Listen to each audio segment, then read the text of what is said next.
Akhirnya iQOO Z9 series udah resmi keluar ya guys. Gue kira versi paling mantapnya si Z9 itu bakalan dijual lebih murah. Tapi sayangnya di komenan gue katanya mending si Infinix GT20 Pro. Karena secara harga mirip-mirip ditambah spek Infinix lebih gokil. Terus gimana nih sama iQOO Z9X? Apakah lebih menarik? Dengan harga resminya dibanderol mulai 2,9 juta buat varian terendahnya 8/128 GB, HP ini yang paling menarik dibekali prosesor terbaru, yaitu Snapdragon 6 Gen 1 fabrikasi 4 nanometer, di mana chipset ini sedikit di atasnya Helio G99. Ditambah, chipset ini udah 5G pula. Hasil skor Antutu dari HP ini bisa dapat di kisaran 500 ribuan poin. Ya, dengan hasil benchmark segitu, ini HP udah cukup aman buat dipakai ngegame. Dan jenis RAM yang dipakai itu LPDDR4X dan UFS 2.2. Selain chipset yang terbilang kencang di kelas 3 jutaan, soal software seperti biasa nggak usah diraguin ke depannya. Karena si iQOO Z9 ini bisa terima naik OS 2 kali dan 3 tahun security patch.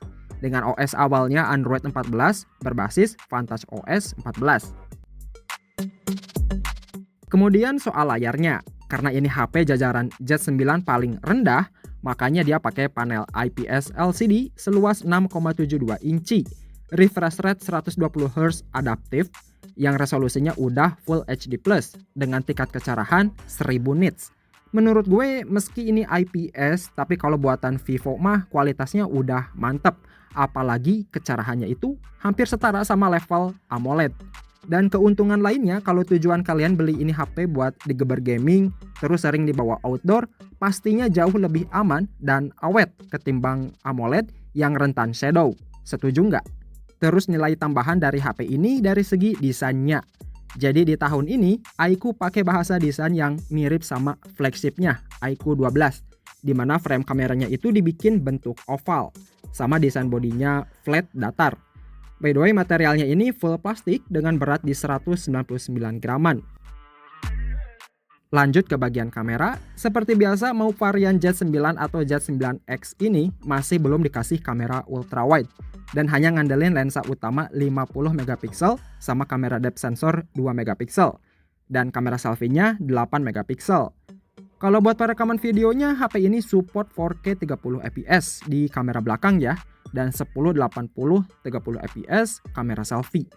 Ya lumayan lah ya, bisa 4K meski HP ini fokus utamanya buat performa.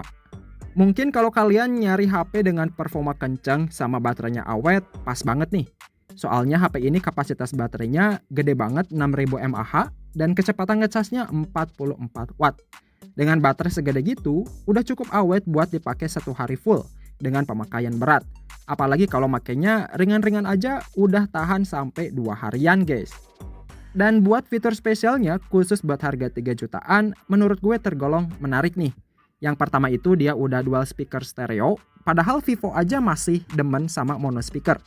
Terus vapor chambernya 5 lapis buat pembuangan suhu panas, sensor gyroskopnya hardware, masih ada lubang 3,5 mm, slot micro SD hybrid, ada sertifikasi IP64 dan NFC. So mungkin lebih tepatnya fokus utama iQOO Z9X ini yang pertama itu performa cukup kencang berkat Snapdragon 6 Gen 1. Terus baterainya super badak 6000 mAh, cocok buat pekerja lapangan. Fiturnya tergolong lengkap dan harga yang tergolong masih murah ya di kisaran 3 jutaan. Tapi biasanya selang beberapa bulan, pasti varian terendahnya nyentuh angka 2 jutaan guys. Coba komen di bawah guys, gimana pendapat kalian sama HP ini? Oke, thanks yang udah nonton video ini sampai habis. Kita ketemu lagi di konten selanjutnya.